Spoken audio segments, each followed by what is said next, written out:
అందరికీ నమస్కారం. వాస్తవానికి ఇది వీడియోగా ఇవ్వాలి, బట్ ఈ సమయంలో నాకెందుకో వీడియో చేయలేకపోయాను. ఎందుకంటే చాలా అంటే చాలా బాధ వేసింది నాకు. Srisailam left bank tunnel, left bank canal సంబంధించి టన్నెల్ తవ్వుతున్నారు కదా, దానికి సంబంధించి వర్క్ డిలే అవ్వటానికి, ఈరోజు ఈ ప్రమాదం జరగటానికి ఎక్స్పర్ట్స్ మనస్ఫూర్తి గుండెల మీద చేసుకుని నాకు చెప్పదలుచుకుంటే, కేసీఆర్ హయాంలో పనులు ఆపటం వల్ల ఇదిగో ఈరోజు ఇంత పెను ప్రమాదం జరిగిందని కొంతమంది అంటారు.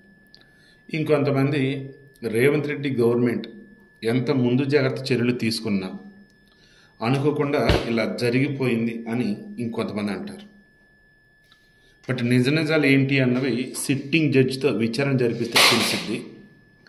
కానీ గత 2-3 రోజులుగా నమస్తే తెలంగాణ పేపర్లో కానీ, బీఆర్ఎస్ నాయకులు కానీ ఈ ఎస్ఎల్బీసీ టన్నెల్ గురించి వాళ్ళు ఇస్తున్న వార్తలు, లోపల అసలు ఏం జరుగుతుంది ఏంటన్నప్పుడు వాళ్ళు చెప్తున్న విధానం, మాట్లాడుతున్న విధానం, అసలు రేవంత్ రెడ్డి పట్టించుకోలేదు, అక్కడ సహాయ చర్యలు సాగటం లేదంటూ, మేడిగేట్లో జస్ట్ ఒక పిల్లర్ కూలితే నేను ఇది చేస్తాడు, మరి ఈరోజు ఏం చెప్తారంటూ, ఇక రకరకాల వాళ్ళు మాట్లాడుతున్న చూసేసి పైశాచిక క్రీడ అంటే ఇదేనా, శవరాజకీయం అంటే ఇదేనా, రాక్షస క్రీడ అంటే ఇదేనా, ఇలా ఎన్నో అనిపించాయండి. Feeling very very bad. దాదాపు 11 టీమ్స్ అండి, దాని 11 టీమ్స్ కూడా అనకూడదు, 11 రకాల ఇది దాన్ని ఏమంటారంటే ఎక్స్పర్ట్స్ టీమ్ అన్నట్టు. NDRF, SDRF, Hydraa, Singareni and navy and border ఉన్నటువంటి వాళ్ళు, మిలిటరీ వాళ్ళు, ఎంతోమంది అక్కడ. మన ప్రధాని మోడీ ఇన్సిడెంట్ జరిగినటువంటి కొద్ది నిమిషాలకే రేవంత్ రెడ్డితో మాట్లాడారు. రేవంత్ రెడ్డి తన మంత్రివర్గంలో మంత్రులందరూ కూడా ఎస్ఎల్బీసీ టన్నెల్ ఇన్సిడెంట్ జరిగింది ఇక్కడ ఉండమని చెప్పారు. అంటే అప్పటికప్పుడు ఎక్స్పర్ట్స్ వస్తున్నారు, మొత్తం చెక్ చేస్తున్నారు. ఇలా ఎంతో చేస్తే అసలు ఏం పట్టించుకోలేదు, నిర్లక్ష్యం, అదని ఇదని ఈ బీఆర్ఎస్ వాళ్ళు చేస్తున్నటువంటి ఆ వికృతమైనటువంటి ఆ ప్రచారం అనిపించింది నాకు.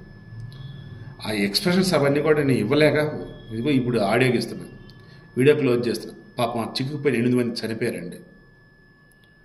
కనీసం వాళ్ళ బాడీలన్నా బయటికి తెద్దామని చెప్పేసి ట్రై చేస్తూ ఉన్నారు.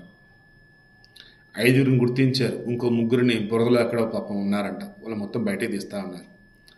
నాకు తెలిసి ప్రపంచంలో ఈ టన్నెల్స్కి సంబంధించి ప్రమాదాలు జరిగినాయి కదా, మొత్తం తీస్తే చనిపోయింది 8 మంది, 88,000 మంది, 10 మంది, ఇలా కాదు. ఒక ఘోరమైనటువంటి, ఒక భయంకరమైనటువంటి యాక్సిడెంట్స్లో ఇది కూడా ఒకటి ఉండింది. ఇప్పుడు ఆ టన్నెల్ మరలా కంప్లీట్ చేస్తారా, అక్కడ ఆపుతారా ఏంటి అంటే ఊహకు అందడం వల్ల ఆ జరుగుతున్నటువంటి ఆ విధ్వంసం చూసినా అసలు భవిష్యత్తులో ఒకవేళ మరలా వర్క్ స్టార్ట్ చేస్తే ఎలా ఉండిద్ది ఏంటి అని చెప్పేసి, ఇక అంతా ఈశ్వరేచ్ఛ, తెలంగాణ ప్రజల పట్ల ఇంకా ప్రకృతి కరుణ. బట్ సీరియస్లీ స్టార్టింగ్ చెప్పే మరలా ఇప్పుడు కూడా చెప్తున్నా, కేసీఆర్ హయాంలో పనులు ఆపకుండా స్లో అండ్ స్టడీ అన్నట్టు నెమ్మదిగానే పనులుగానే కంటిన్యూ చేసినట్టేది ఈ పాటికి ప్రాజెక్ట్ కంప్లీట్ అయ్యేది. అండ్ అసలు ఈరోజు ఇంత విధ్వంసం కూడా జరిగి ఉండేది కాదు. కావాలంటే మీకు తెలిసినటువంటి సివిల్ ఇంజనీరింగ్ ఎక్స్పర్ట్స్ని అడిగి చూడండి, వాళ్ళు ఆ రోజు ఆపబట్టి ఈరోజు వచ్చేసి ఈ రకంగా ఓటర్ రావటం కావచ్చు, గ్రౌటింగ్ వర్క్ ఎంత చేసుకుంటూ వెళ్తున్నా కానీ జరగాల్సిన ఘోరం జరిగిపోయింది. ఆ 8 మందిలో 2 ఆపరేటర్లు, ఒకళ్ళేమో ప్రాజెక్ట్ ఇంజనీర్, ఒకళ్ళు సూపరింటెండెంట్, అంటే 2 ఇంజనీర్లు వేసుకోండి, 2 ఆపరేటర్లు వేసుకోండి, 4 వచ్చే కూలీలు. పాపం 8 మంది చనిపోయారంటే